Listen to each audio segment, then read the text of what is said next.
என்னை உபயோகப்படுத்துங்கப்பா, என்னை உபயோகப்படுத்துங்க. அப்படியே எங்களை உம்முடைய கரத்தில் அர்ப்பணிக்கிறோம். எங்களோடு நீர் பேசும் ஆண்டவரே. ஏதோ நாங்கள் ஒரு கூட்டத்தை கூட்டி நாங்கள் நடத்தினோம் அப்படிங்கிற காரியமா இல்லாதபடி ஆண்டவரே, வந்திருக்கிற ஒவ்வொருவரும் புதுப்பிக்கப்படுவார்களாக. ஒரு புதிய உற்சாகத்தோடு, ஆவியிலே அனலோடு கூட, அருமையான தாயார் சொன்னது போல கர்த்தருக்கு ஊழியம் செய்வார்களாக. அப்படிப்பட்ட கிருபைகளை கொடுத்தருளும். நீர் மாத்திரம் ஆளுகை செய்யும். இயேசுவின் மூலம் ஜெபிக்கிறோம் நல்ல பிதாவே, ஆமென். நான் உங்களுக்கு சொன்னது போல ஆண்டவர் நம்முடைய வாழ்க்கையிலே ஆண்டவர் நமக்கு கொடுத்த சில அழைப்பாக இருக்கலாம், அல்லது பொறுப்பாக இருக்கலாம், அல்லது ஆண்டவர் நமக்கென்று கொடுத்த தரிசனமாக இருக்கலாம். அநேக நேரங்களிலே அந்த தரிசனம் இல்லாத ஒரு வாழ்க்கை வாழ நாம் ஆரம்பித்து, அப்படி தரிசனமற்ற ஒரு வாழ்க்கையிலே நாம் திருப்தியாகி விடுகிறோம். அப்புறம் மோசே மாதிரி அதுலேயே நமக்கு பழகிடுது. தரிசனத்தை பெற்றுக்கொண்டவன், ஒரு பாரத்தை பெற்றுக்கொண்டவன், இதற்காகவே நான் அழைக்கப்பட்டிருக்கின்ற உணர்வை பெற்றுக்கொண்ட மோசே, நான் இதை செய்கிறதுனால இவர்களை ரட்சிப்பதற்காக நான் தெரிந்து கொள்ளப்பட்டவன் என்பதை என்னுடைய ஜனங்கள் அறிந்து கொள்வார்கள் என்று சொல்லி வைராக்கியமாய் செயல்பட்ட மோசே, இப்பொழுது வனாந்தரத்தில் ஆடுகளை மேய்ச்சிட்டு அந்த சத்தத்தில், அந்த காட்டுக்குள்ள, அந்த வனாந்தரத்திலே தன்னை பழக்குவித்து கொண்டான். முதல்ல வைராக்கியம் இருந்துச்சு, முதல்ல வேகம் இருந்துச்சு, ஆண்டவருக்கு என்று துடிப்பு இருந்துச்சு, தேவ ஜனங்களை குறித்ததான பெரிய பாரம் இருந்துச்சு. இப்போ ஒண்ணுமே இல்லை. தேவனே இறங்கி வந்து பேசுறாரு, ஆனா ஒண்ணும் இல்லை. இந்த மாலை வேளையிலே ஒருவேளை நம்முடைய காரியங்கள் அப்படியாக இருக்கலாம். நான் ஜெபிக்கும் போது சொன்னது போல இங்கே இருக்கிற சிலரோடு ஆண்டவர் வித்தியாசமான முறையில் இந்த மாலை வேளையில இடைபட விரும்புகிறார். நீ செய்து கொண்டிருக்கிற வேலைக்காக மாத்திரம் நீ அழைக்கப்பட்டவன் அல்ல. அதுல ஒரு விசேஷித்த கிருபை உண்டு, உண்மையில் ஒரு விசேஷித்த அழைப்பு உண்டு. இன்றைக்கு நாம் நம்முடைய அழைப்பின் காரியங்களை பெற்றுக்கொண்ட பிற்பாடு, நாம் அழைக்கப்பட்ட அந்த இடத்திற்கு நாம் செல்வதற்கு முன்பதாக ஏராளமான காரியங்களை, சவால்களை நம்முடைய வாழ்க்கையிலே நாம் எதிர்கொள்கிறோம். இப்படிப்பட்ட காரியங்களின் மத்தியிலே எப்பொழுது நாம் முன்னேறி செல்கிறோமோ, ஆண்டவர் மிகுந்த எதிர்பார்ப்போடு கூட நமக்காக காத்திருக்கிறார். நாம் எப்பொழுது நம்மை சரி செய்து கொண்டு அந்த பாரத்தை, அந்த தரிசனத்தை நிறைவேற்றக்கூடிய இடத்திற்கு வருவோம் என்று சொல்லி தேவன் அங்கலாய்க்கிறார். ஏன் தெரியுமா? ஏன் தெரியுமா? எனக்குன்னு ஒரு அழைப்பையும் ஒரு பாரத்தையும் ஒரு கிருபையும் கொடுத்திருக்கிறாரு. எனக்கு பக்கத்தில் இருக்கிற சகோதரனுக்கு கிடையாது, எனக்கு பக்கத்தில் இருக்கிற சகோதரிக்கு கிடையாது. உங்கள் அருகாமையில் இருக்கிறவர்களுக்கு உங்களுக்குள்ளே ஆண்டவர் கொடுத்த அந்த தரிசனம் அவர்களுக்கு இல்லை. உங்களுக்கு அந்த ஆண்டவர் கொடுத்த அந்த பாரம் உங்களுக்கு அருகாமையில் இருக்கிறவர்கள், உங்களை உண்மையுள்ளவர்கள் என்று நம்பி, உங்களை உண்மையுள்ளவர்கள் என்று நம்பி, உலகத்திலே இழிவானவைகளையும் அற்பமாய் எண்ணப்பட்டவைகளையும் ஆண்டவர் தெரிந்து கொண்டார். கரங்களை தட்டி ஆண்டவர் நன்றி செலுத்தலாமா? உண்மையுள்ளவர்கள் என்று நம்பி இந்த காரியங்களை கொஞ்சம் நாம் விளங்கிக் கொள்ளும் வண்ணமாக நான் தாவீதுனுடைய வாழ்க்கையிலிருந்து சில காரியங்களை இந்த மாலை வேளையிலே நான் உங்களோடு கூட பேசும்படியாய் நான் வாஞ்சிக்கிறேன். என்னோடு கூட சேர்ந்து நீங்கள் திருப்பிக் கொள்ளுங்கள். 1 சாமுவேலின் புஸ்தகம் அதனுடைய 16, 17 அதிகாரங்களை நாம் திருப்பி வைத்துக் கொள்ளலாம். விசேஷமாக 1 சாமுவேலின் புஸ்தகம் 16, 17 அதை தொடர்ந்த அதிகாரங்களை நாம் பார்ப்போமேயானால், எப்பொழுது ஆண்டவர் சாமுவேலை அங்கே ராஜ அபிஷேகத்தோடு கூட வேறு பிரித்தாரோ, ஆண்டவர் அநேக விதமான சூழ்நிலைகளுக்கு மத்தியிலே இந்த தாவீதை கடந்து வர பண்ணினார். அதை நாம் நன்றாக அறிந்திருக்கிறோம். ராஜ அபிஷேகம் கிடைச்ச உடனே அங்க அரியணை கிடைக்கல, நமக்கு தெரியும். காடுகளுக்குள்ளே ஓட வேண்டியதாக இருந்தது, துரத்தப்பட்ட ஒரு அனுபவம் காணப்பட்டது, அநேக தோல்விகளை சந்திக்க வேண்டியதாக இருந்தது, அநேக சோர்வுகள் அவனுடைய வாழ்க்கையில வந்தது. இப்படிப்பட்ட ஒரு பெரிய பிரயாணத்திலே தாவீது அங்கே வந்து கொண்டிருக்கிறார். ஆனா ஒரு குறிப்பிட்ட காலம் வருது, நான் பின்பதாக உங்களுக்கு விளக்கி சொல்லுவேன். தாவீது பெற்றுக்கொண்ட அந்த அபிஷேகம் அல்லது பெற்றுக்கொண்ட அந்த வேலையை செய்ய வேண்டிய அல்லது செய்துத்தான் ஆக வேண்டிய ஒரு காலகட்டத்திற்குள்ளே தாவீது நுழைகிறார். என்றால் சவுலுடைய வாழ்க்கை முடிய போகிறது. ஆனா உங்களுக்கு வேத வசனத்திலிருந்து காட்டி கொடுக்க போகிறேன். தரிசனத்தை நிறைவேற்ற வேண்டும், ஜனங்கள் காத்திருக்கிறார்கள் என்றால் சவுலுடைய வாழ்க்கை முடிய போகிறது. ஆனா David was not ready. David ஆயத்தமா இல்ல. அபிஷேகம் பெற்றுக்கொண்டது உண்மை, அழைப்பை பெற்றுக்கொண்டது உண்மை, அதை நிறைவேற்றக்கூடிய கால கட்டம் வந்தது உண்மைதான். ஏன்னா சவுலுடைய வாழ்க்கை முடிய போகுது.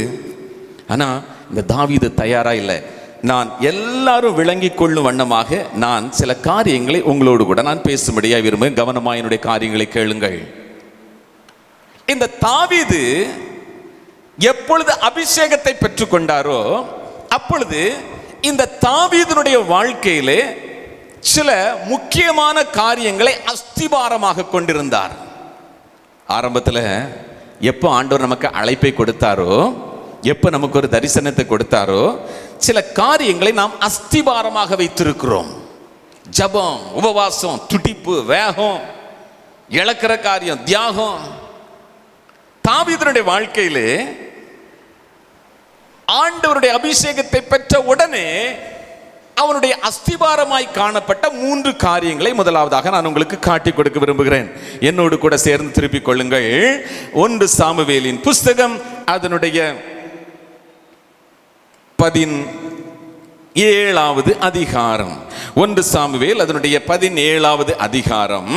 இங்கே தாவீது முதலாவது தன்னுடைய வாழ்க்கையிலே பெற்றிருந்த அல்லது வைத்திருந்த அல்லது அடிப்படையாய் காத்து கொண்டிருந்த முதலாவது காரியம் என்ன தெரியுமா? தேவ வழிநடத்தலை மிக மிக தெளிவாய் பெற்றிருந்த ஒரு தாவீது.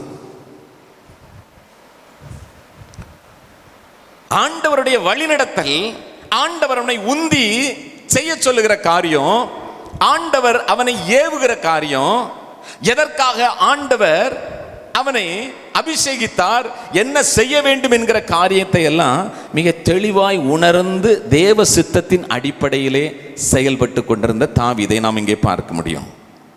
முதலாவது ஒரு காரியத்தை பார்க்கலாம். 1 சாமுவேல் அதனுடைய 17வது அதிகாரம்.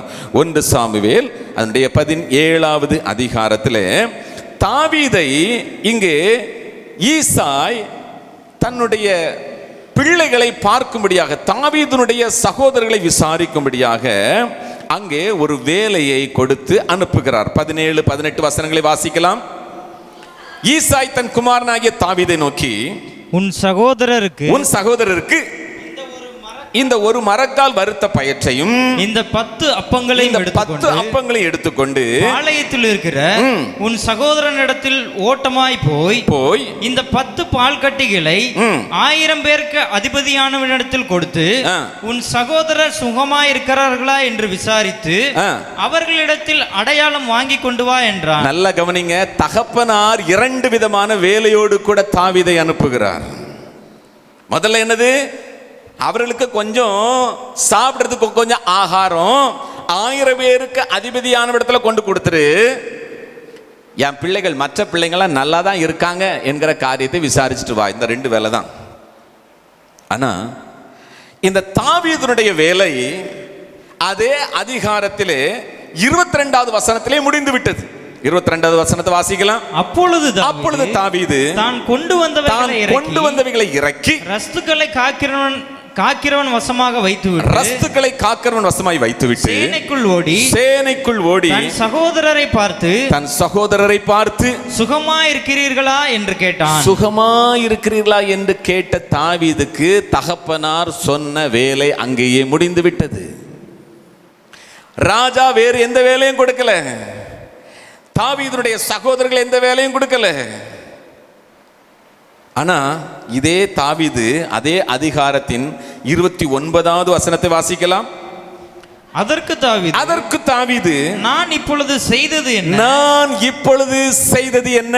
நான் வந்ததற்கு முகாந்தரம் இல்லையா என்று சொல்லி, நான் வந்ததுக்கு ஒரு முகாந்தரம் இல்லையா? அப்போ தகப்பனார் அனுப்பினது ஒரு வேலைக்கு, ஆனா இந்த தாவீதுக்குள்ளே ஒரு பெரிய ஒரு ஏவுதல், ஆண்டவருடைய ஒரு நடத்துதல், ஆண்டவருடைய மெல்லிய சத்தம் அவனுக்குள்ளே கேட்டுட்டு இருந்துச்சு. அவன் சொல்றார், தாவீது தைரியமா சொல்றாரு, நான் வந்ததற்கு ஒரு முகாந்தரம் உண்டு. நான் வெறும் சாப்பாட்டை கொடுத்து என் அண்ணன் தம்பிகளை கட்டி பிடிச்சிட்டு நான் போறதுக்காக வரல. அதையும் தாண்டி எனக்கு ஒரு முகாந்தரத்தை தேவன் வைத்திருக்கிறார். யாரும் சொல்லல, எந்த வெளிப்பாடும் கிடைக்கல. ஆனால் ஆண்டவருடைய காரியத்தினாலே நடத்தப்பட்டவனாய் தாவீது சொல்லுகிறார், நான் வந்ததுக்கு ஒரு முகாந்தரம் இருக்குப்பா, ஒரு காரணம் இருக்கு. வெறும் சாப்பாடை கொடுத்து என் பையனை பார்த்துட்டு வர. ஆரம்ப காலகட்டத்திலே அபிஷேகத்தை பெற்றுக்கொண்ட போது இந்த தாவீதுக்குள்ளே தேவனுடைய மெலிதான நடத்துதல், அவருடைய சத்தம் கேட்டு சுத்தம் செய்கிற காரியம் தெளிவாக இருந்துச்சு. இதே காரியத்தை 22வது அதிகாரம் அல்லது 23வது அதிகாரத்தில் நாம் பார்த்தோமே. ஆனால் இந்த வசனங்களை வாசிக்க வேண்டாம். 23வது அதிகாரம் 2வது வசனத்தை ஒருவேளை வாசிப்பீர்களானால், 4வது வசனத்தை பார்ப்பீர்களானால், 9, 10, 11, 12 இந்த வசனங்கள் எல்லாம் பார்த்தீங்கன்னா ஆண்டவரோடு கூட சம்பாஷிக்கிற ஒரு தாவீதை நாம் பார்க்க முடியும். என்ன கேட்கிறாரு அங்க, நான் போய் அந்த பெலிஸ்தர்ல முடியேறிக்கலாமா என்று கர்த்தரிடத்தில் விசாரித்ததற்கு கர்த்தர் சொல்றாரு, போ நீ போ. 4வது வசனத்துல திரும்பவும் கர்த்தரிடத்தில் விசாரித்த போது மறுபடியும் 10வது வசனம் 9வது வசனம் சொல்றாரு, அபியத்தரைங்க கொண்டு வாங்கப்பா, ஏபோத்தை கொண்டு வாங்கப்பா, ஆண்டோடைய சித்தம் என்னன்னு தெரிஞ்சுக்கணும். மறுபடியும் 12வது வசனம், கோகிலா பட்டணத்தார் என்னை மீன் மனுஷன் சவுலின் கையில் ஒப்பு கொடுப்பார்களோ, ஆண்டவர்கள் சொல்றாரு ஒப்பு கொடுப்பார்கள். ஆண்டவரிடத்துல ஒவ்வொன்றையும் கேட்டு கேட்டு செய்கிற தாவீது. எப்போல தாவீது தெரியுமா? அபிஷேகத்தை பெற்றுக்கொண்ட ஆரம்ப நாட்களில். அதுதான் அபிஷேகத்தை நிறைவேற்றுவதற்கு, ஆண்டவர் கொடுத்த வேலையை நிறைவேற்றுவதற்கு தேவையானவைகளிலே முக்கியமான ஒன்று. ஆண்டவர் கொடுத்த காரியம் முதலாவது தேவ சித்தம் அறிந்து செயல்படுகிற காரியம், ஆண்டவரிடத்தில் விசாரிச்சு கேட்டு கேட்டு செய்கிற காரியம். 2வது இந்த தாவீதினிடத்தில் காணப்பட்ட 2வது முக்கியமான ஒரு காரியம் என்ன? அந்த காரியத்தை நான் பார்க்கலாம். 2வதாக இந்த தாவீதினிடத்தில் விசுவாசம் காணப்பட்டது. இந்த தாவீது விசுவாசத்தினாலே நிறைந்தவனாய் ஆரம்ப நாட்களில் காணப்பட்டார். சகோதரர்களை பார்த்து எல்லாம் முடிஞ்சாச்சு, உடனே போகல. தேவனுடைய ஜனங்களை எப்படியுமே நிந்திக்கலாம், உடனே உனக்குள்ள விசுவாசம் வருது. எல்லாரும் சொல்றாங்க, அவன் சிறு வயதிலிருந்தே யுத்த வீரன், நீனோ சின்ன பையன். ஆனா விசுவாசம் வேலை செய்யுது. இவனுக்கு பெரிய பழக்கம் இல்லை. ராஜா சொல்றாரு, என் காரியத்தெல்லாம் போட்டுக்கப்பா, என் ட்ரெஸ் எல்லாம் போட்டு பாரு, ஒன்னும் செட் ஆகல. விசுவாசம் போதும். விசுவாசத்தினாலே தாவீது செயல்பட்டதை பார்க்க முடியும். அதனால தான் தாவீது சொல்றாரு, அதனுடைய 37வது வசனத்தை சொல்றாரு, பின்னும் தாவீது, வாசிக்கலாம், பின்னும் தாவீது என்னை சிங்கத்தின் கைக்கும் கரடியின் கைக்கும் தப்புவித்த கர்த்தர் இந்த பெலிஸ்தனுடைய கைக்கும் தப்புவிப்பார் என்றார். எனக்கு ஒண்ணுமே தெரியணும்னு அவசியம் இல்லப்பா. சிங்கத்துக்கு என்னை தப்புவிச்ச ஆண்டவர், கரடிக்கு என்ன தப்புவிச்ச ஆண்டவர், இந்த பெலிஸ்தனுடைய கைக்கு என்ன தப்புவிப்பார். என் கண்களுக்கு முன்பதாக என்னுடைய விசுவாசம் அவ்வளவு பெருசா இருக்கிறதுனால எனக்கு சிங்கம், கரடி, இந்த கோலியாத் எல்லாமே எனக்கு ஒன்று போல தான் தெரியுது. அல்லேலூயா. எனக்கு எல்லாம் ஒன்று போல தான் தெரியுது. எனக்கு ஏதோ ஐயோ கோலியாத்து அவன் கூட இவ்வளவு பேர் நிற்கிறாங்க, 40 நாளாக கத்திக்கிட்டு இருக்கிறான், இன்னைக்கு 41வது நாள் கத்துறான், யாருமே போகல, ராஜா கூட நடுங்கிறாரு, இதெல்லாம் என்ன அசைக்காது. எனக்குள்ள விசுவாசம் இருக்கிறதுனால எனக்கு ஒரு சிங்கம், கரடி, கோலியாத்து இதெல்லாம் எனக்கு ஒன்று தான். அப்படிப்பட்ட விசுவாசத்தோடு கூட நீ ஈட்டியோடும் பட்டயத்தோடு வருகிறா, ஆனா நான் நீ நிந்தித்த தேவனாகிய கர்த்தருடைய நாமத்தினாலே வருகிறேன் என்று சொன்னார். விசுவாசம் எவ்வளவு பாதகமான சூழல்ல இருந்தாலும் ஆண்டவரை நம்புகிற விசுவாசம் அசைக்க முடியாத ஒரு விசுவாசம். 3வதாக இன்னும் ஒரு காரியம் இந்த தாவீதினுடைய வாழ்க்கையிலே காணப்பட்டதை பார்க்க முடியும். 3வதாக மிகவும் தேவ ஜனங்களுக்காக, தேவனுக்காக தாவீது காண்பித்த வைராக்கியம். தாவீது தேவ ஜனங்களுக்காக, ஆண்டவருக்காக வைராக்கியத்தை காண்பித்தான். எப்படி நிந்திக்கலாம்? விருத்த சேதனம் இல்லாத இந்த பெலிஸ்தன் வைராக்கியம் எப்படி நிந்திக்கலாம்? டிஸ்கரேஜ்மெண்ட்டை பார்க்கல, வைராக்கியம் வேலை செஞ்சிச்சு. நான் போவேன், நான் யுத்தம் பண்ணுவேன், பெரிய வைராக்கியம், என்னால் முடியும், நான் செய்வேன். யாருமே ரெடியா இல்லை, ஆனா நான் போவேன். யாருமே எனக்கு சப்போர்ட் பண்ணல, ஆனா நான் போவேன். எனக்கு பழக்கம் இல்லை, எனக்கு அனுபவம் இல்லை, போவேன். ஏன்னா கடவுளுக்கு மேலையும் கடவுளுடைய பிள்ளைகள் மேலே எனக்கு வைராக்கியம் இருக்குது. என் ஜனங்கள்லாம் அஞ்சு நடுங்குறாங்க, என்னுடைய படைகள் எல்லாம் அஞ்சு நடுங்குது, நான் வைராக்கியத்தோடு இதுல இறங்குவேன் என்கிற ஒரு வைராக்கியம். முதலாவதாக இந்த தாவீதுக்குள்ள இந்த 3 காரியங்களும் காணப்பட்டுச்சு. அபிஷேகத்தை பெற்றுக்கொண்ட ஆரம்ப நாட்களில் எதையும் துணிஞ்சு செய்கிற ஒரு காரியம். அடுத்த பகுதிக்கு நாம் போவதற்கு முன்பதாக கொஞ்சம் நாம் யோசித்து பார்க்கலாம். நாம் ஆண்டவருடைய திட்டங்களையும் அவருடைய பாரங்களையும் அவருடைய தரிசனத்தையும் பெற்றுக்கொண்ட ஆரம்ப நாட்களிலே நாம் என்னென்ன காரியங்களெல்லாம் நாம் நம்முடைய வாழ்க்கையில் வைத்திருந்தோம், எவைகளை எல்லாம் நாம் அடிப்படையாய் நாம் கொண்டு நம்முடைய விசுவாச ஓட்டத்தை அல்லது விசுவாச ஊழியத்திலே நாம் முன்னேறி கொண்டிருந்தோம். இந்த தாவீதுக்கு அநேக காரியங்கள் இருந்தாலும் 3 காரியங்களை நாம் பார்க்க முடியும். இந்த 3 ரொம்ப ஸ்ட்ராங்காக இருந்துச்சு. ஆனால் இதே தாவீது தொடர்ச்சியாக பிரயாணம் செய்து காரியங்களை எல்லாம் செய்து அங்கே முன்னேறும் பொழுது ஒரு முக்கியமான ஒரு இடத்திலே நாம் தாவீதை, இப்படிப்பட்ட எல்லா காரியங்களையும் இழந்து நின்ற ஒரு தாவீதை நாம் பார்க்க முடியும். என்னோடு கூட சேர்ந்து திருப்பிக் கொள்ளுங்கள். 1 சாமுவேல் அதனுடைய 27வது அதிகாரம். 1 சாமுவேல் அந்த 27வது அதிகாரத்தில் வேதம் சொல்லுகிற ஒரு காரியம் என்ன? 7வது வசனத்தை வாசிக்கலாம். தாவீது பெலிஸ்தரின் நாட்டில் ஒரு வருஷமும் 4 மாதமும் குடியிருந்தான். 16 மாசம் பெலிஸ்தரின் நாட்டிலே குடியிருக்கிற தாவீது தேவனோடு கூட எந்த விதத்திலும் சம்பந்தம் இல்லாத ஒரு மனிதனாய் இந்த அதிகாரத்தில் நாம் பார்க்க முடியும். கர்த்தரை நோக்கி எங்க எதுவுமே வராது. 16 மாதங்கள் பெலிஸ்தருடைய தேசத்தில் இருந்த தாவீது முற்றிலும் மாறுபட்ட விதத்திலே இங்கே காட்சியளிக்கிறார். இந்த இடத்துல நான் உங்களுக்கு காட்டி கொடுப்பேன். எதையெல்லாம் அபிஷேகத்தை பெற்றுக்கொண்ட ஆரம்ப நாட்களில் வச்சிருந்தாரோ, யார் என்ன நினைச்சாலும் பரவாயில்ல, வைராக்கியமாய் போராடுவேன், என்ன வந்தாலும் சரி, எனக்கு விசுவாசம் போதும். பெலிஸ்தன் சொல்றான், வா வா வா வா வா, உன்னை நான் இன்னைக்கு வெட்டி இன்னைக்கு நான் மிருகங்களுக்கெல்லாம் கொடுப்பேன். தாவீதுக்குள்ள அவ்வளோ விசுவாசம் இருந்துச்சு. இந்த தாவீது சொல்றாரு, அதே மாதிரி காரியத்தை கோலியாத்திட்ட சொல்றாரு. இல்லை நீ வா, நான் இன்னைக்கு ஒன்று ஆகாயத்து பறவைகளுக்கு பட்சிகளுக்கு நான் கொடுப்பேன். அப்படிப்பட்ட தாவீது, விசுவாசத்தினாலே நின்ற தாவீது, ஆண்டவருடைய தெளிவான வழிநடத்தலை பெற்றிருந்த தாவீது இந்த அதிகாரத்தில் ஒண்ணுமே இல்லாத எல்லாவற்றையும் இழந்து நிற்கிற தாவீதை நாம் பார்க்க முடியும். முதலாவதாக ஒரு காரியத்தை பார்க்கலாம், வாசிக்கலாம். முதலாவது வசனத்தை வாசிக்கலாம். பின்பு தாவீது நான் எந்த நாளிலாயிலும் ஒரு நாள் சவுலின் கையினால் மடிந்து போவேன். எனக்கு ரொம்ப ஆச்சரியமா இருந்துச்சு இந்த 27வது அதிகாரத்தை நான் வாசிக்கும் பொழுது. எவ்வளவோ உயர்ந்த நிலைமையிலே விசுவாசத்திலே மேலோங்கி நின்ற இந்த தாவீது ஏராளமான சம்பவங்களை தாண்டி வந்து நிற்கிறார். ஏராளமான போராட்டங்களை தாண்டி வந்து நிற்கிறார்.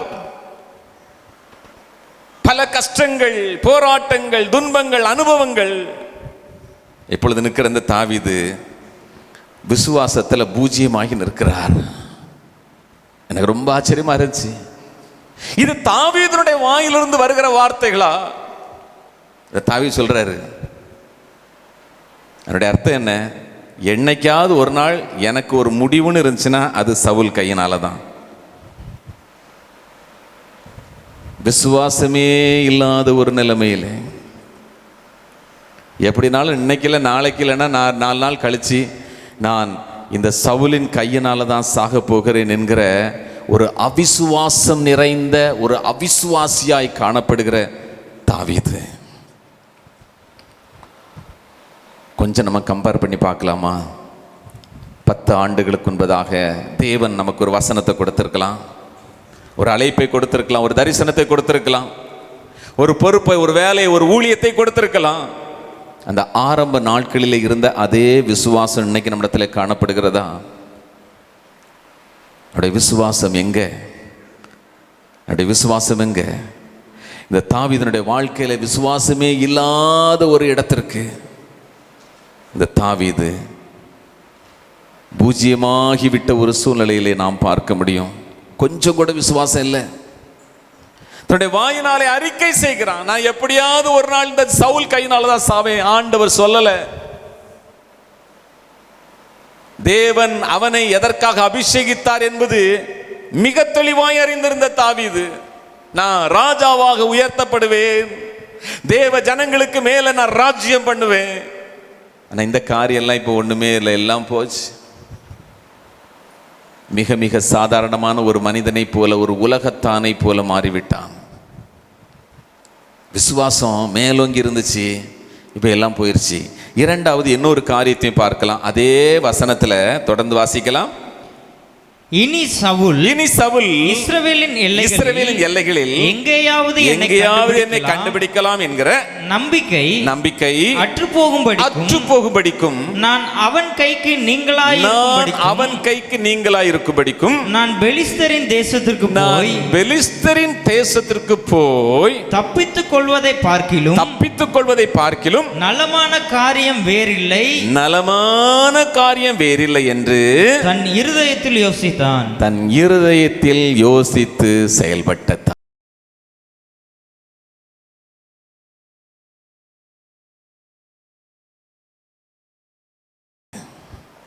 முதல்ல எப்படி ஆண்டவர் என்ன முகாந்தரம் இல்லையா, என்ன உணர்த்துறாரு. ஆண்டவரத்துல விசாரித்து கேட்ட தாவீது ஒவ்வொரு அடியையும் ஆண்டவரத்துல கேட்டு செய்த தாவீது இப்போ தன் இருதயத்துல அவனே கற்பனை பண்ணி அவனே யோசித்து அதை செயல்படுத்துகிற ஒரு தாழ்ந்த நிலைமைக்கு வந்து விட்டார். இன்னைக்கு நம்முடைய ஊழியத்தில், நம்முடைய வாழ்க்கையில், நம்முடைய குடும்ப சூழலில், நம்முடைய தனிப்பட்ட வாழ்க்கையில் நாம் எவ்வளவாய் தேவ சத்தத்தை கேட்கிறோம்? ஆரம்ப நாட்களில் இருந்த அதே சத்தம் இன்றைக்கு நம்முடைய காதுகளிலே துணிக்கிறதா? கர்த்தர் என்ன நடத்துறாரு, கர்த்தர் எனக்கு இந்த வசனத்தை கொடுத்தாரு, கர்த்தர் என் கூட பேசினாரு, கர்த்தர் இதை எனக்கு உறுதிப்படுத்தினாரு. இல்ல கொஞ்சம் அனுபவம் வந்துருச்சு, கிறிஸ்தவ வாழ்க்கை வாழ்ந்த அனுபவம் வந்துருச்சு, ஊழியம் செய்த அனுபவம் வந்துருச்சு, இப்ப நான் என்ன நினைக்கிறேன்னு அப்படியே போகலாம், அதை அப்படியே செய்து கொண்டே போகலாம். நம்முடைய வேலை நடக்கும், தரிசனம் நிறைவேறாது. வேலை நடக்கும், ஆலய ஆராதனை நடத்தலாம், கிறிஸ்தவ வாழ்க்கை வாழலாம், சர்ச்சுக்கு போகலாம், வரலாம். எதற்காக ஆண்டவர் உங்களையும் என்னையும் அபிஷேகித்தாரோ, பாரத்தை கொடுத்தாரோ, தரிசனத்தை கொடுத்தாரோ தான் நான் காட்டி கொடுப்பேன். அந்த இடத்துக்கு நம்மளால போக முடியாது. இந்த தாவீது தன் இருதயத்திலே யோசித்து செய்கிற ஒரு மிகவும் இழிவான ஒரு நிலைமைக்கு தாவீது இந்த 16 மாதங்களிலே காணப்படுகிறார். மூன்றாவதாக இன்னும் ஒரு காரியத்தை நான் உங்களுக்கு காட்டி கொடுக்கட்டும். 5வது வசனத்தை வாசிக்கலாம். தாவீது ஆகீஸை நோக்கி, உம்முடைய கண்களில் எனக்கு தயவு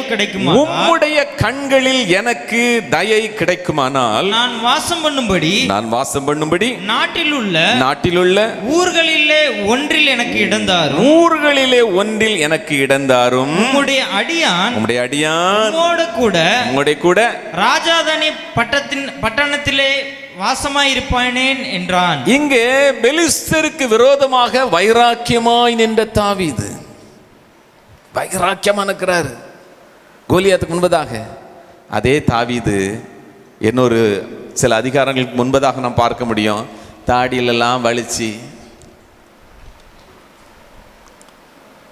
வைராக்கியம் போயிருச்சு.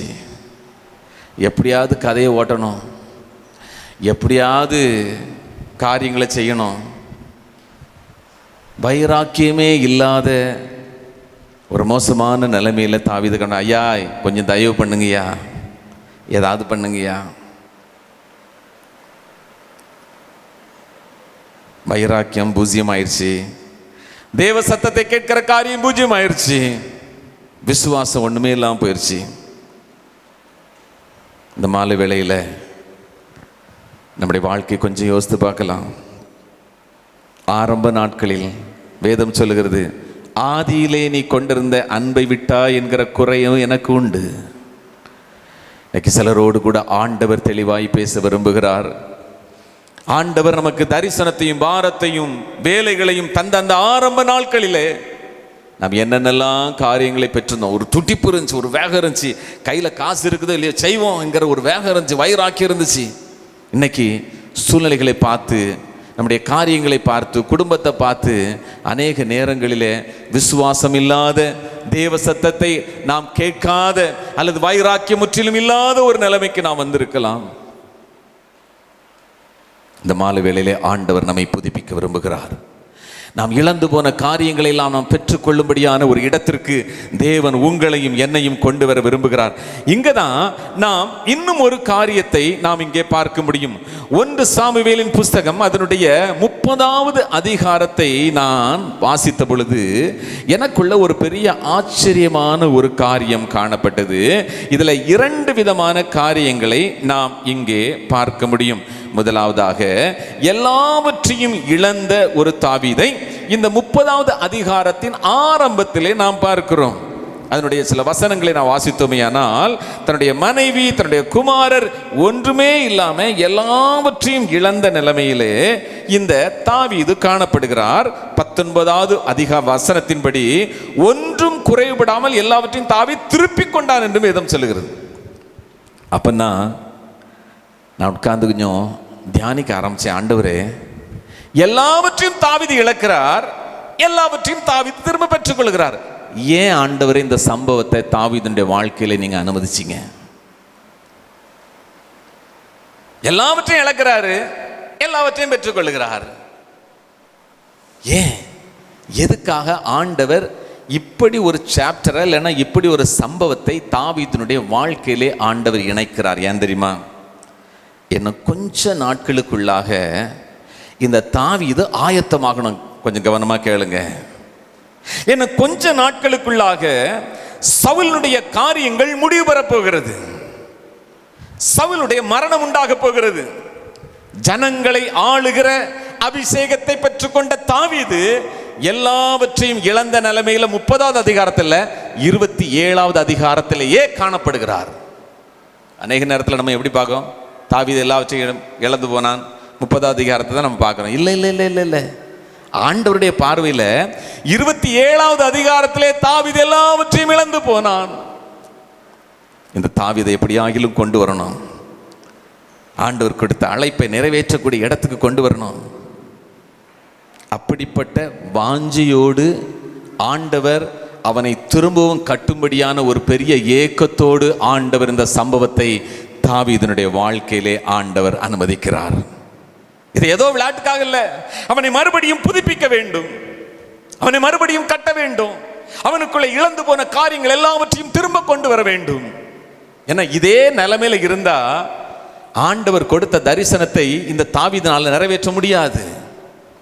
இந்த மாலை வேளையில ஆண்டவர் சிலருக்கு ஒரு விசேஷித்த வேலையை, வாரத்தை கொடுத்துருக்கிறாரு. ஒருவேளை நீங்கள் நினைக்கலாம், 15 வருஷம் ஆயிடுச்சு, நமக்கு 40 வயசு ஆயிடுச்சு, 50 வயசு ஆயிடுச்சு, 55 ஆயிடுச்சு, இனி என்ன நினைக்கலாம்? உங்களுக்குள்ளே இருக்கிற அந்த பாரம், அந்த காரியத்தை ஆண்டவர் ஞாபகப்படுத்துகிறாரு.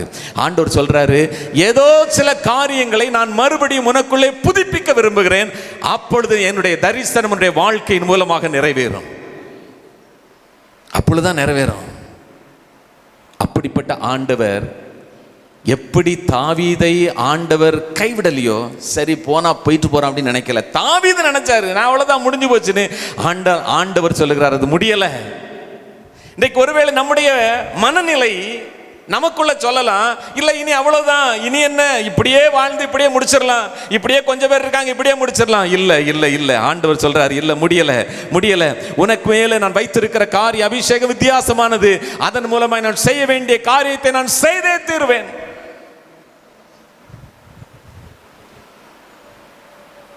கல்லும் கரடும் காடும் மலையும் உள்ளமுடைந்தே சுதேடுகிறார். கல்லும் கரடும் காடும் மலையும் உள்ளம் உடைந்தே தேடுகிறார். சிற்றின்ப சேற்றினில் சிக்கினாயோ, சாத்தான் வலையில் நீ சிறையாகினாய். காணாத ஆட்டின் பின்னே கர்த்தர் கண்ணீருடன் அலைந்தார். அன்போடு உன்னை அழைக்கின்றாரே, இன்றே திரும்பி நீ வா. அன்போடு உன்னை அழைக்கின்றாரே, இன்றே திரும்பி நீ வா. என்னென்ன துன்பம் தொல்லைகள் வந்தும் இயேசுவின் பாதை நீ விட்டோடாதே. என்னென்ன துன்பம் தொல்லைகள் வந்தும் இயேசுவின் பாதை நீ விட்டோடாதே. நீதி நிறைந்த தம் கரங்களால் நீட்டி உனை தாங்கி பயம் நீக்குவார். நீதி நிறைந்த தம் கரங்களால் நீட்டி உனை தாங்கி பயம் நீக்குவார். காணாத ஆட்டின் பின்னே கர்த்தர் கண்ணீருடன் அலைந்தார். அன்போடு உன்னை அழைக்கின்றாரே, இன்றே திரும்பி நீ வா. சுத்த இதயம் வேண்டாம் என்றெண்ணி கர்த்தரின் அன்பை நீ சந்தேகித்தாய். சுத்த இதயம் வேண்டாம் என்றெண்ணி கர்த்தரின் அன்பை நீ சந்தேகித்தாய். யோனாவை போல நீ போனாயல்லோ, இயேசு பரன் வாக்கை மறந்தாயல்லோ. யோனாவை போல நீ போனாயல்லோ, இயேசுவின் வாக்கை நீ மறந்தாயல்லோ. காணாத ஆட்டின் பின்னே கர்த்தர் கண்ணீருடன் அலைந்தார். அன்போடு உன்னை அழைக்கின்றாரே, இன்றே திரும்பி நீ வா. அன்போடு உன்னை அழைக்கின்றாரே, இன்றே திரும்பி நீ வா. மோசே ஆண்டவரை நோக்கி அழைக்கவில்லை, ஆனா ஆண்டவர் மோசையை தேடி வந்தார். ஏன் தெரியுமா?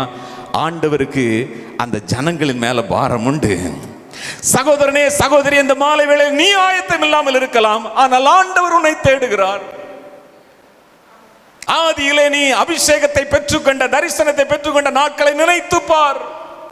ஏன் ஆண்டவர் தேடி வந்திருக்க தெரியுமா? உங்களை குறித்து ஆண்டவர் கொஞ்சம் குடும்பங்களை வச்சிருக்கிறார், கொஞ்சம் ஆண்டவர் கிராமங்களை வைத்திருக்கிறார், சில பகுதிகளை வைத்திருக்கிறார். அந்த ஜனங்களை குறித்த பாரம் இயேசுவுக்கு உண்டு. அதுக்கு தான் தேடி வந்திருக்கிறார். மோசே ஆயத்தமா இல்லை, ஆண்டவரை சந்திக்க அவன் விரும்பவில்லை, ஆண்டவரை நோக்கி அவன் அழைக்கவில்லை. ஆனால் ஆண்டவர் வந்தார். ஏன் தெரியுமா? எகிப்து தேசத்தில் இருக்கிற ஜனங்களின் கூக்குரலுடைய சந்ததியில் வந்து எட்டினது. எனக்கு தெரியாது உங்களுக்காக ஆண்டவர் என்ன கூட்டத்தை வச்சிருக்கிறாருன்னு, உங்களுக்காக ஆண்டவர் எப்படிப்பட்ட பகுதியில் வச்சிருக்கிறார் எனக்கு தெரியாது. உங்களுக்காக ஆண்டவர் எப்படிப்பட்ட வாலிபர்களை வைத்திருக்கிறார், எத்தனை குடும்பங்களை வச்சு எனக்கு தெரியாது. அவருடைய சத்தம் அவருடைய சந்ததியில் எட்டினபடியினால் இந்த மாலை வேளையில் உங்களை தேடி வந்திருக்கிறார். இன்னைக்கு உண்மையாய் ஒப்பு கொடுப்போம் அப்படின்னா ஆண்டவர் நம்மளை அன்பாய் நம்மை கட்டி எழுப்ப விரும்புகிறார். எப்படி நான் பாடினேனோ, திரும்பவும் கட்டிடும் தெய்வமே உன்னை தேடிடும் அன்பு நேசரே.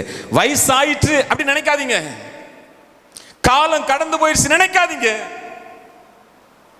மோசேக்குள்ள 40வது வயசுல இருந்தது, 80வது வயசுல இல்ல. ஆனால் ஆண்டவர் விடல, ஆண்டவர் விடல.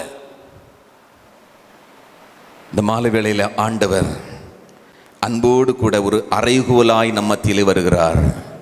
நம்மை மறுபடியும் ஆண்டவர் தேடி வருகிறார். எப்படியாகிலும் நம்மை திருப்பி கட்டும்படியாக ஆண்டவர் ஒரு அன்போடு கூட இந்த மாலை வேளையில் நம்மை கூவி அழைக்கிறார். மறுபடியும் என்னண்டையிலே வந்துவிடு, இழந்து போன காரியங்களை திரும்ப நீ பெற்றுக்கொள். ஏனென்றால் உனக்கென்று வைக்கப்பட்டிருக்கிற தரிசனம் இன்னும் மாறலை. ஏனென்றால் அவர் அழைத்த அழைப்பும் கிருபை வரங்களும் மாறாதவைகள். அவர் அழைத்த அழைப்பும் கிருபை வரங்களும் மாறாதவைகள்.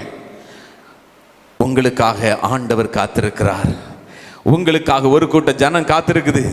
உங்களுக்காக ஆண்டவர் வைத்திருக்கிற ஒரு கூட்ட ஜனம், ஒரு குறிப்பிட்ட கிராமங்கள், பகுதிகள் உங்களுக்காய் காத்திருக்கிறது.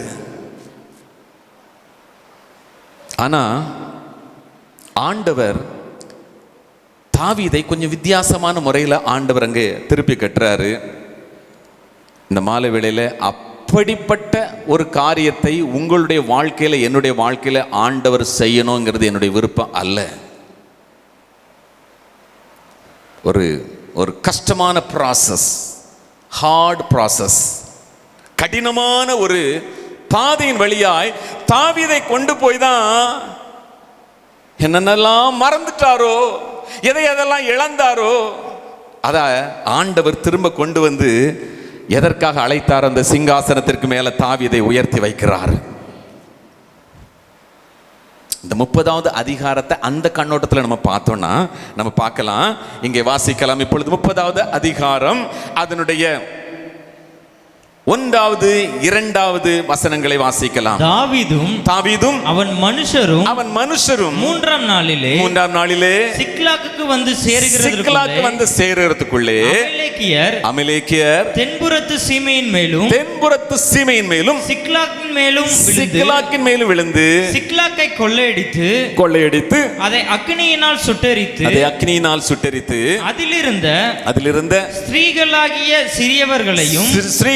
சிறியவர்களையும் பெரியவர்களையும் சிறைபிடித்து ஒருவரையும் கொன்று போடாமல் அவர்களை பிடித்துக்கொண்டு தங்கள் வழியிலே போய்விட்டார்கள். இப்போ தாவீது தன்னுடைய இடத்துக்கு வந்து பார்க்கிறாரு. 3வது வசனத்துல அங்கே அக்னியினால் சுட்டரிக்கப்பட்ட காரியத்தை பார்க்கிறாரு. தங்கள் மனைவிகளும் தங்கள் குமாரத்திகளும் சிறைப்பிடித்து கொண்டு போகப்பட்ட ஒரு மோசமான ஒரு காரியத்தை ஆண்டவர் தாவீதின் வாழ்க்கையில் அனுமதிக்கிறார். எனக்கு தெரியாத ஆண்டவர் எத்தனை பேரோடு இதை தீர்க்க தரிசனமான வார்த்தைகள், நான் தீர்க்க தரிசி இல்லை, ஆனால் தீர்க்க தரிசனமான வார்த்தையாய் ஆண்டவர் பேசுகிறார். ஆண்டவர் வலையை போடும்போதே வந்துருங்க. ஆண்டவர் உங்களுக்குள்ளே ஒருவேளை இந்த உணர்வையும் காரியங்களையும் ஒரு உணர்த்துதலையும் கொடுப்பாரேயானால்,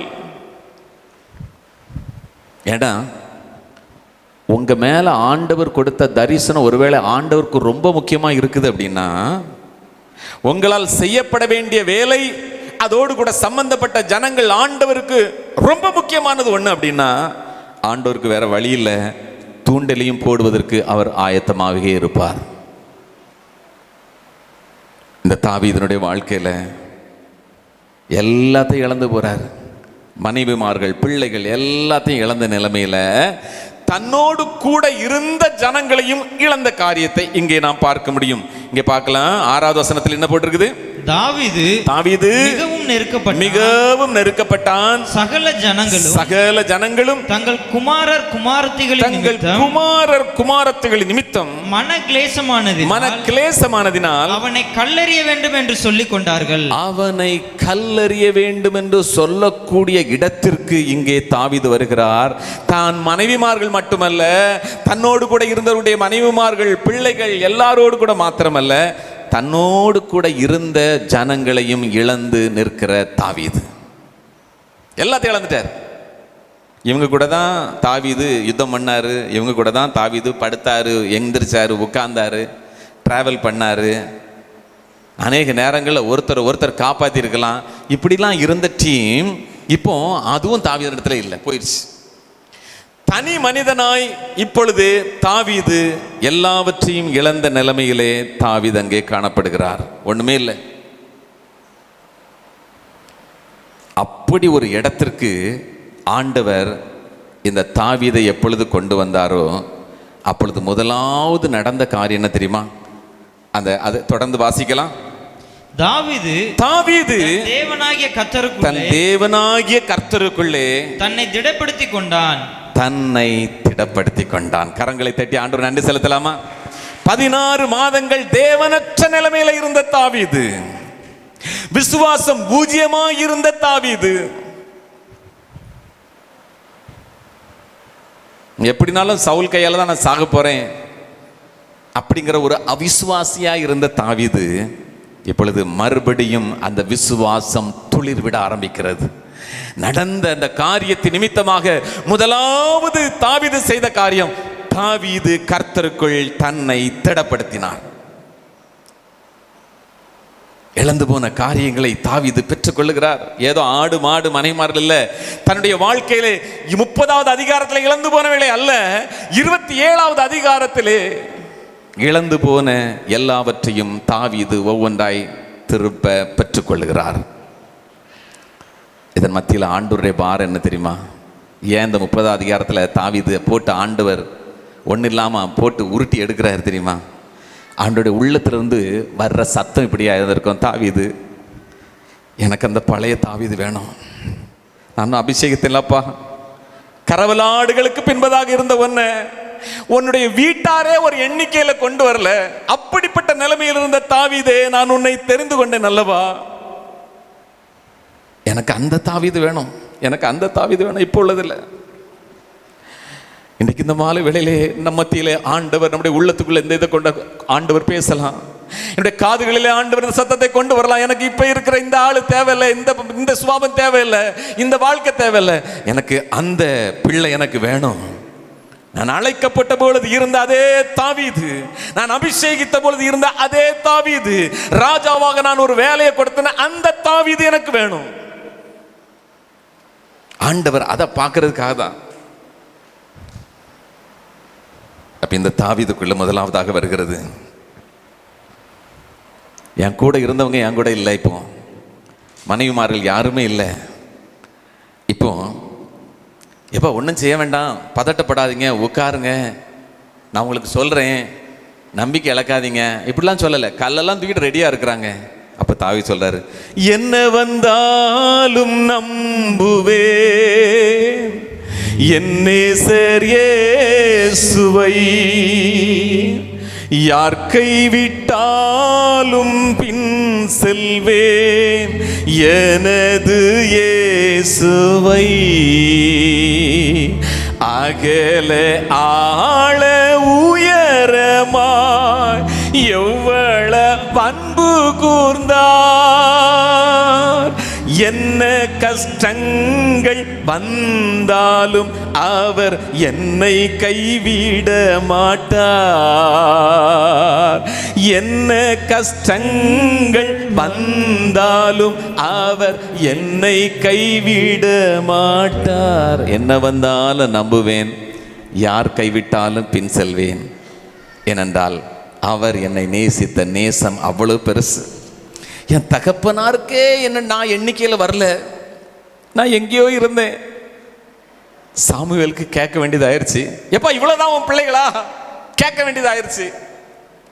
இன்னைக்கு கொஞ்சம் ஏசாயா 5வது அதிகாரத்தில் சொல்லப்பட்டிருக்கிறது போல, 5வது அதிகாரம் அல்ல, ஏசாயா தீர்க்கதரிசன புஸ்தகத்தில் எழுதப்பட்டிருக்கிற ஒரு வார்த்தையின்படி இங்கே நாம் பார்த்தோமேயானால், நாம் வெட்டி எடுக்கப்பட்ட துறவையும் நாம் தோண்டி எடுக்கப்பட்ட அந்த காரியத்தையும் நாம் நினைவு கூறும்படியாக ஆண்டவர் நமக்கு சொல்லுகிற ஒரு முக்கியமான ஒரு காரியத்தை இங்கே நாம் பார்த்தோமேயானால், இங்கே இந்த வசனத்தில் ஆண்டவர் மிக தெளிவாய் சொல்லுகிற ஒரு காரியம், ஏசாயா தீர்க்கதரிசன புஸ்தகம் அதிலே ஆண்டவர் சொல்லி வைத்திருக்கிற முக்கியமான ஒரு காரியத்தை நாம் பார்த்தோமேயானால், 51வது அதிகாரம் அதனுடைய 1வது வசனத்தை வாசிக்கிறேன். நீங்கள் வெட்டி எடுக்கப்பட்ட கன்மலையும் நீங்கள் தோண்டி எடுக்கப்பட்ட துறவின் குழியையும் நோக்கி பாருங்க. ஏன் தெரியுமா? உங்கள் தகப்பனாகிய ஆபிரகாமையும் உங்களை பெற்ற சாராளையும் நோக்கி பாருங்கள், அவன் ஒருவனாயிருக்கையில் நான் அவனை அழைத்து. நான் என்ன நினைச்சு பார்ப்பேன், என்னிடத்துல ஒரு தகுதியுமே கிடையாது. நான் வரும் பொழுது அருமையான சுதாகர் அண்ணனிடத்திலையும் பொன்னரசி அக்காவட்டத்திலையும் நான் பேசி கொண்டிருந்த பொழுது நான் சொன்னேன், ஊழியத்துக்கு போய் 10 ஆண்டுகள் நான் பிரசங்கமே பண்ணலை, எனக்கு பயமாக இருக்கும். மைக்கு பிடிக்கணும்னா எனக்கு பயமா இருக்கும்.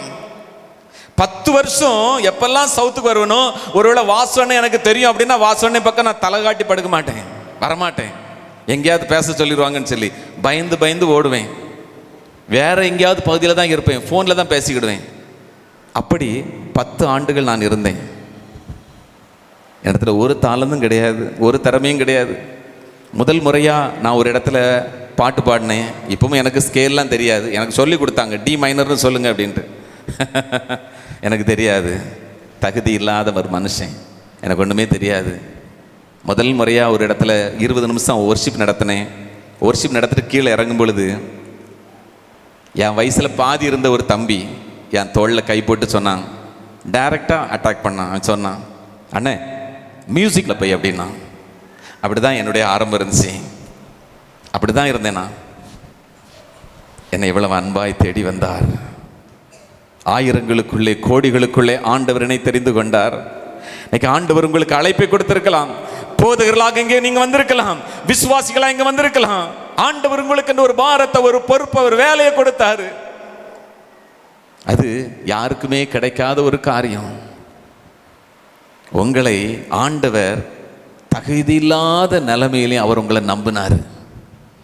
என் மகன் இதில் நிற்பான், என் மகன் இதை செய்வான், என் மகளுக்கு இதை நான் கொடுத்த கண்டிப்பாக செய்து முடிப்பான். ஆண்டவர் நம்மை உண்மை உள்ளவர்கள் நம்பினார். அப்படிப்பட்ட ஒரு சூழ்நிலையில் தாவீது அதை நினைத்து பார்க்குறாரு. என்ன அவளை அன்பா தேடி வந்த ஆண்டவர் என்ன கடைசி வரைக்கும் நடத்துவார். விசுவாசத்தை விட்டு ஒரு நாளும் வழி விலகிறாதீங்க. எவ்வளவு நாட்கள் நீங்கள் விசுவாசிகளாய் நீங்கள் உங்களுடைய வாழ்க்கையில வந்து கொண்டிருந்தாலும், எவ்வளவு ஆண்டுகளாய் நீங்கள் ஊழியம் செய்தாலும், விசுவாசத்தை விட்டு ஒரு நாள் விலகிறாதீங்க. உங்களை அழைத்தவர் உண்மை உள்ளவர், கடைசி வரைக்கும் நடத்துவார். அவரை மாத்திரம் பாருங்க, கண்ணை அங்கேயும் எங்கேயுமா கொண்டு போகாதீங்க. இப்படி செஞ்சிடலாமா, அப்படி இல்லை இல்லை இல்லை இல்லை, விசுவாசத்தில் நிலைச்சிருங்க. கர்த்தர் உண்மை உள்ளவர்.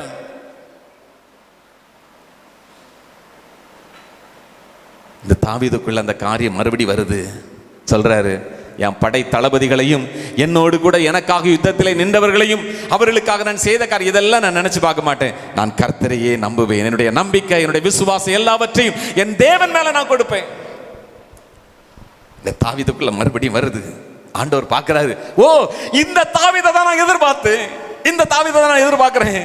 கமான் கமான், அந்த தாவீது எனக்கு வேணும். ஆண்டவர் மறுபடியும் மறுபடியும் ஒருவேளை ஆண்டவர் தன்னுடைய உள்ளத்தில் சொல்லியிருக்காங்க, எஸ் இந்த தாவீதுக்காக தான் நான் எதிர்பார்த்தேன், இந்த தாவீது வேணும். ஏனென்றால் செய்ய வேண்டிய வேலை நெருங்கி வருது. ஜனங்கள் இப்பொழுது தலைமைத்துவம் இல்லாத ஒரு இடத்துக்கு போக போறாங்க. அந்த நாட்கள் நெருங்கி வருது. இந்த தாவீதுக்காக தான் நான் எதிர்பார்த்தேன், இந்த தாவீதை தான் எனக்கு வேணும். ஆண்டவர் அப்படிப்பட்ட எண்ணத்தோடு கூட அங்கே காத்திருந்த பொழுது இந்த தாவீதினிடத்திலே மறுபடியும் அடுத்ததாக ஒட்டன வந்த காரியத்தை பாருங்க. 7வது வசனத்தை வாசிக்கலாம்.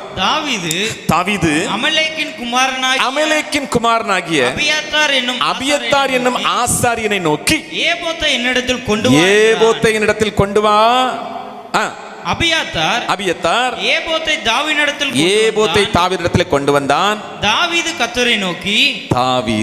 கர்த்தரை நோக்கி. இப்போ 27வது அதிகாரத்திலே பார்த்த தாவீதுக்கு அதை தாண்டி வரும் பொழுது இன்னும் அனுபவங்கள்லாம் இருந்திருக்கணும். ஆனா அந்த அனுபவங்களை சாரல. தன்னுடைய மனதின்படி யோசித்து செய்த தாவீதுக்கு மறுபடியும் தான் புத்தியை சார்ந்து கொள்ளணும்னு எண்ணம் வரல. ஏபத்தை கொண்டு வான்னு வந்த உடனே சொல்லாரு, பின்பு தாவீது கர்த்தரை நோக்கி. இதை மறுபடியும் புதுப்பிக்கிறாரு. இங்க ஆண்டவருடைய அன்பை உங்களுக்கு கொஞ்சம் சொல்லித்தரேன். சிலருடைய உள்ளத்தை ஆண்டவர் இந்த மாலை வேளையில உடைக்க விரும்புகிறார். நான் இன்னும் உன் நினைவாகவே இருக்கிறேன், நான் இன்னும் உன் மேல அன்பா தான் இருக்கிறேன், என்னுடைய நேசத்திலே, என்னுடைய அன்பிலே, என்னுடைய தயவிலே, கிருபையிலே ஒரு மாற்றமும் இல்லைன்னு ஆண்டவர் உணர்த்துவிக்கும்படியான ஒரு காரியத்தை இங்கே எழுதி வைத்திருக்கிறார். அதை தொடர்ந்து வாசிக்கலாம். தாவீது கர்த்தரை நோக்கி, நல்ல கவனிங்க, தாவீது கர்த்தரை நோக்கி, நான் அந்த தண்டை பின்தொடர வேண்டுமா? எத்தனை கேள்வி கேட்கிறாரு? 2 கேள்வி கேட்கிறாரு. அந்த தண்டை பின்தொடர வேண்டுமா, அதை பிடிப்பேனா என்று கேட்டார். தாவீது எத்தனை கேள்வி கேட்கிறாரு? 2 கேள்வி கேட்கிறாரு. என்னெல்லாம் கேள்வி? பின்தொடரணுமா, 2வது பிடிப்பேனா. ஆண்டவர் பாருங்க, தேவனை மறந்திருந்த தாவீது தன்னுடைய புத்தியின்படி நடந்து கொண்ட தாவீது, விசுவாசத்தில் பூஜ்ஜியமாய் நின்ற தாவீது, வைராக்கியமே இல்லாத தாவீது 2 கேள்விக்கு 3 பதில் கொடுக்கிறார். பாருங்க, வாசிங்க. அதற்கு அவர் அதை பின்தொடர். Yes, you can go. நீ பின்தொடர், அதை நீ பிடிச்சிருவா, சகலத்தையும் திருப்பிக் கொள்வா என்றார். கரங்களை தட்டி ஆண்டவர் நன்றி செலுத்தலாமா? எத்தனை நல்ல ஆண்டவர், எவ்வளவு அன்பு நிறைந்த நம்முடைய தேவன். எல்லாவற்றையும் இழந்து ஒண்ணுமில்லாத நிலைமையில தாவீதுனாலும் நீ போப்பா எனக்கு வேண்டாம் அப்படின்னு ஆண்டவர் சொல்லல. எப்பொழுது நாம் திரும்பி வருகிறோமோ, இளையகுமாரன் 1000 சொல்லலாம், தகப்பனார் கேட்கறதுக்கு ஆயத்தமா இல்லை. ஏதாவது பதில் சொன்னாரா? தகப்பனார் ஒண்ணுமே சொல்லல. எங்கடா போட்டா, எவ்வளோடா செலவு பண்ணா, எங்கடா, ஒன்றும் கேட்கல. இவன் சொல்றான், பரத்திக்கிறோம் உமக்குறோம். வந்த உடனே கட்டி பிடிச்சி மோதிரத்தை அணிவித்து மறுபடியும் அதே ஸ்தானத்திலே உயர்த்துகிற அதே தேவன் இந்த மாலை வேளையில் நம்ம மத்தியிலே வந்திருக்கிறார். 2 கேட்கிறாரு, பின்தொடர்வேனா, பின்தொடரணுமா, நான் பிடிப்பேனா? ஆண்டவர் சொல்ற, நீ பின்தொடர்வாய், நீ பிடிப்பாய்.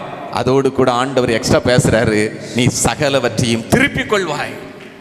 நம்ம ஒரு அடி எடுத்து வச்சோம்னா ஆண்டவர் நமக்காக 2 அடிகளை நமக்கு பக்கத்தில் வைக்கிறதுக்கு ஆண்டவர் ஆயத்தமா இருக்கிறாரு. இந்த மாலை வேளையில் ஏன் தெரியுமா மறுபடியும் சொல்ல விரும்புறேன், எனக்கு அந்த பழைய தாவீது வேணும். ஏன் ஆண்டவர் எக்ஸ்ட்ரா கால் வைக்கிறாரு? எதுக்காக ஆண்டவர் மறுபடியும் இன்னும் கொஞ்சம் வேகமா பக்கத்துல வராரு தெரியுமா? எனக்கு அந்த பழைய தாவீது வேணும். ஏனென்றால் நான் கொடுத்த அந்த தரிசனத்தை எவனை கொண்டு நிறைவேற்றணும். அந்த ஜனங்கள் தலைமைத்துவம் இல்லாம, ராஜா இல்லாம இருந்துடக்கூடாது. அந்த இடத்துக்கு இந்த தாவீதை கொண்டு போகணும்.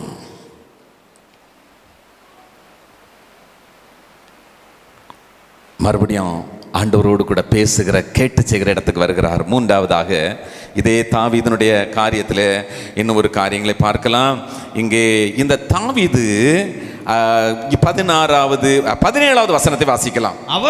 அவர்களை தாவீது அன்று சாயங்காலம் தொடங்கி மறுநாள் சாயங்காலம் மட்டும் முறியடித்தான். ஒட்டகங்கள் மேலேறி ஓடி போன 400 வாலிபர் தவிர அவர்களில் வேறொருவரும் தப்பவில்லை. இந்த தாவீது ஒரு நாள் சாயங்காலத்திலிருந்து அடுத்த நாள் சாயங்காலம் வரைக்கும் தன்னுடைய கையில் எடுத்த பட்டயத்தை கீழே வைக்கவே இல்லை. இந்த தாவீதுடைய கண்டிஷனை கொஞ்சம் கற்பனை பண்ணி பாருங்க. டயர்டாக தன்னுடைய மனைவிமார்கள் பிள்ளைகள்லாம் இருக்கிற இடத்துக்கு வராரு. அங்கே இவனை வெல்கம் பண்ணுறதுக்கு யாரும் இல்லை. வீட்டுக்கு வந்த உடனே கணவன்மார்களுக்கு உடனே தண்ணி கொடுப்போம், டீ கொடுப்போம். என்ன எல்லாரும் அப்படி பார்க்குறீங்க? கொடுப்பீங்களா, கொடுக்க மாட்டீங்களா? கொடுப்பீங்களா? என்ன உடனே எதாவது கொடுப்போம், உட்காருங்கன்னு சொல்லுவோம். இங்க தாவீது களைப்பா வாராரு. அந்த தாவீதை எதிர்கொள்வதற்கு ஒரு திறமை இல்லை. அப்போ பிசிக்கலியும் டயர்டா இருக்காரு, மென்டலியும் டயர்டாயிருச்சு. ஏன்னா எல்லாம் சுட்டரிக்கப்பட்டிருக்கிறது, எல்லாம் டோட்டலி டயர்டு, ரொம்ப சோர்வாயிட்டாரு. இந்த களைப்பா சரி இனி ஒரு நாள் நம்ம ரெஸ்ட் எடுத்து போகணும்னு நினைக்கல, மறுபடியும் பிரயாணம் பண்றாரு. நல்லா யோசித்து பாருங்க, மறுபடியும் பிரயாணம் பண்றாரு. பிரயாணம் பண்ணி ஒரு இடத்துக்கு வராரு. எங்கேயாவது உட்காந்து நல்லா சாப்பிட்ருப்பாரு, எந்திரிச்சுப்பாரு, உட்காந்துருப்பாருன்னு இல்லை, தொடர்ச்சியாய் வந்து கொண்டே இருக்கிறாரு. அப்படிப்பட்ட தாவீது அங்கே ஒரு நாள் சாயங்காலத்தில் தன்னுடைய பட்டயத்தை எடுத்தவர் அடுத்த நாள் சாயங்காலம் வரைக்கும் அந்த பட்டயத்தை கீழே வைக்கல. ஏனென்றால் மறுபடியும் வைராக்கியம் தாவீதுக்குள்ளே பெருகிவிட்டது. இழந்து போன அந்த வைராக்கியத்தை தாவீது மறுபடியும் பெற்றுக் கொள்ளுகிறான். என் ஜனங்களுக்காக நான் போராடுவேன், என் ஜனங்களுக்காக நான் யுத்தம் செய்வேன், என் ஜனங்களுக்காக நான் பழி வாங்குவேன் என்கிற ஒரு பெரிய வைராக்கியம் இந்த தாவீதுக்குள்ள மறுபடி வருது. ஆண்டவர் பார்க்கிறாரு, ஓ அந்த பழைய தாவீதை நான் கண்டுகொண்டே, நான் அந்த தாவீதை மறுபடியும் பெற்றுக்கொண்டு இழந்து போன காரியங்கள் எல்லாவற்றையும் இந்த தாவீதுக்குள்ளே ஆண்டவர் மறுபடியுமாய் பார்க்கிறார். இந்த மாலை வேளையில் ஒரு நாளும் சோர்ந்து போயிடாதுங்க. இனி என்ன கொண்டு என்ன நடக்க போகுது, இனி என்னை கொண்டு ஆண்டவர் என்ன செய்ய போகிறாரு, இனி என்னால் என்ன நடக்கும். அது ஒருவேளை ஜெபிக்கிற காரியமாக இருக்கலாம், அல்லது நீங்கள் புறப்பட்டு சென்று செயல்படுகிற காரியங்களாக இருக்கலாம், அல்லது ஆண்டவருக்காய் கொடுக்கிற காரியங்களாக இருக்கலாம். இன்னைக்கு என்னென்னலாம் நீங்கள் பொருத்தனை பண்ணீங்களோ, என்னென்னலாம் சொன்னீங்களோ, அதை எல்லாவற்றையும் நிறைவேற்றுகிற ஒரு இடத்திற்கு ஆண்டவர் கொண்டு வர விரும்புகிறார். ஏனென்றால் அவர் அழைத்த அழைப்பில் இதுவரைக்கும் மாற்றமே இல்லை, அவருடைய அன்பிலே மாற்றம் இல்லை, அவர் உங்கள் மேலே வைத்திருக்கிற தயவு கிருபையிலே மாற்றம் இல்லை. இந்த மாலை வேளையில் நாமே கொஞ்சம் யோசித்து பார்க்கலாம். அந்த அழைப்பும் அந்த வசனமும் அந்த பாரமும் கிடைக்கும்போது எப்படி இருந்துச்சு? கர்த்தர் என் கூட பேசியிருக்கிறார், கர்த்தர் எனக்கு அந்த பாரத்தை கொடுத்திருக்கிறாரு. நான் ஆண்டவருக்காக செயல்படணும், ஆண்டவருக்காக நான் காரியங்களை சாதிக்கணும். இன்றைக்கு நம்முடைய தரிசனம் எங்கே? ஆண்டவர் கொடுத்திருந்த நம்முடைய வாழ்க்கையில் ஆண்டவர் கொடுத்திருந்த பாரம் எங்க? ஆண்டவர் நமக்கு கொடுத்திருக்கிற அந்த வேலை எங்க இருக்குது? நாம் எப்படிப்பட்ட ஒரு வாழ்க்கை வாழ்ந்து கொண்டிருக்கிறோம்? ஒருவேளை இந்த காரியங்களெல்லாம் நாள் ஆகி தள்ளி தள்ளி தள்ளி தள்ளி போய்கொண்டிருப்பதனுடைய ஒரு காரணம் இதுவாக இருக்கலாம். ஆரம்பத்திலே நாம் பெற்றுக்கொண்டிருந்த அநேக காரியங்களை இழந்தவர்களாக இந்த இடத்துக்கு வந்திருக்கலாம். தாவீதை போல அதே விதமான ஒரு சூழலை ஆண்டவர் உங்களுக்கும் எனக்கும் அனுமதிக்கணும் அப்படின்னு சொல்லி நான் விரும்பலை. இன்றைக்கு இந்த மாலை வேளையிலே நாமவே ஆண்டவருடைய கரத்திலே நாம் நம்மை ஒப்பு கொடுக்கும்படியாக ஆண்டவர் எதிர்பார்க்கிறார். இன்றைக்கு உள்ளத்தின் ஆழத்திலிருந்து நாம் ஆண்டவரிடத்தில் நாம் கேட்க வேண்டிய காரியம், ஆண்டவரே இந்த ஆரம்ப நாட்களில் என்னென்னலாம் நான் வச்சுருந்தேனோ, ஒருவேளை உபவாசமாக இருக்கலாம், ஜபமாக இருக்கலாம், தியாகமாக இருக்கலாம், அல்லது செயல்படுகிற துடிப்பாக இருக்கலாம், வைராக்கியமாக இருக்கலாம், தேவனை நேசிக்கிற நேசமாக இருக்கலாம். ஒவ்வொரு சின்ன பெரிய காரியத்திற்கும் ஆண்டவரிடத்தில் கேட்டு கேட்டு செய்கிற காரியங்களாக இருந்திருக்கலாம். இன்றைக்கு என்னுடைய வாழ்க்கையின் இந்த காரியத்தில், என்னுடைய ஊழியத்தின் பிஸியில் அதையெல்லாம் நான் இழந்து, இன்னைக்கு வேலைகள் நடக்குது, குடும்பம் ரன் ஆகுது, என்னுடைய டியூட்டிலாம் நடக்க தான் செய்யுது. ஆனால் ஆண்டவர் என்ன நோக்கத்துக்காக உங்களை வேறு பிரிச்சாங்களோ அந்த காரியம் நடைபெறாமல் இருக்கலாம். இன்னைக்கு நம்ம ஆண்டவர்கிட்ட சொல்ல போகிறோம், ஆண்டவரே அந்த ஆதியிலே இருந்த காரியத்தை நான் மறுபடியும் புதுப்பிப்பதற்கு என்னை ஒப்பு கொடுக்கிறேன். ஆண்டவரே அதே வைராக்கியம், அதே விசுவாசம், அதே ஆண்டவருடைய சுத்தத்தின்படி கேட்டு செய்கிற காரியம், இதை நான் மறுபடியும் புதுப்பிக்கும் பொழுது எதுக்காக ஆண்டவர் என்னை வேறு பிரித்தாரோ அந்த காரியத்தை நான் பூரணமாய் நிறைவேற்றி முடிக்க முடியும். என்னுடைய பணித்தளத்தில் ஒரு சகோதரி உண்டு. உங்களுடைய பேரு ஃபூல்குமாரி. மிகவும் பிசாசு பிடியினால ரொம்ப பாதிக்கப்பட்டிருந்தாங்க. அவங்களுடைய பிசாசு வந்து ஆடிச்சுன்னா அவங்களுடைய குடும்பத்தில் உள்ள எல்லாருடைய நாக்கும் வெளியே வந்துடும். என்னுடைய மனைவி போய் பார்த்துருக்கிறா, என்னுடைய மூத்த சகோதரி போய் பார்த்துருக்குறாங்க. பீகாருக்கு வரும்பொழுது அவ்வளவு ஒரு அலங்கோலமான நிலைமையில் அவருடைய குடும்பம் காணப்பட்டுச்சு. அந்த சகோதரி மந்திரவாதிகள் அங்கங்கே எல்லாம் போய் லட்சக்கணக்கான ரூபாயை கொடுத்தாங்க, ஒன்றும் நடக்கலை. அவருடைய சமுதாயத்தினர் யாரும் உதவி செய்யலை. அப்படிப்பட்ட சூழ்நிலையில், அப்படிப்பட்ட இழிவான அந்த நேரத்தில் அந்த சகோதரி ஆண்டவர் அண்டையிலே வருவதற்கு ஒருத்தர் நடத்தினார். சபைக்கு வந்தாங்க. சபைக்கு வந்த கொஞ்ச நாட்களுக்குள்ளாக அந்த சகோதரிக்கு மாத்திரமல்ல, இந்த சகோதரியுடைய வீட்டில் இருந்த எல்லா விதமான பிசாசின் கட்டுகளையும் ஆண்டவர் முறித்தெழுந்தார். இந்த காரியத்தை இந்த சகோதரி தன்னுடைய வாழ்க்கையில் மறக்கவே இல்லை. ஆண்டவர் எதுக்காக என்னை தெரிந்து கொண்டார்? ஏதோ ஒரு காரியத்துக்காக ஆண்டவர் என்னை தெரிந்து கொண்டிருக்கிறாரு, ஏதோ அவருடைய நோக்கத்தை நிறைவேற்றணும், ஏதோ ஒரு திட்டத்தை வச்சிருக்கிறான்னு சொல்லி அதுக்காக அவங்க ஜெபம் பண்ண ஆரம்பித்தாங்க. அப்பொழுது நிறைய எதிர்ப்புகள் வந்துச்சு. கிராமத்தில் உள்ள எல்லாரும் சேர்ந்து கிட்டத்தட்ட 400 பேர் கூடி, ஜென்ஸ் மாத்திரம் கூடி இவங்க குடும்பத்தை வச்சு அவங்கள மிரட்டினாங்க. 9 பேர் உட்கார்ந்துருந்தாங்க. 400 பேர் நிற்கிற இடத்துல இவர்களை முன்னாடி நிறுத்தி வைத்து அந்த 9வது இருந்த ஆள் தன்னுடைய ரிவால்வரை எடுத்து அதில் புல்லட்டெல்லாம் போட்டுக்கிட்டு இருந்தார். நீ இயேசு மறுதலி, அப்படி இல்லைன்னா உன்னை நான் ஷூட் பண்ணிடுவேன் அப்படின்னு சொல்லி இந்த சகோதரி சொன்னாங்க. அவர் என்னை அவ்வளவாய் நேசித்த அந்த ஆண்டவருக்காக நான் கடைசி வரைக்கும் வைராக்கியமாக இருப்பேன்.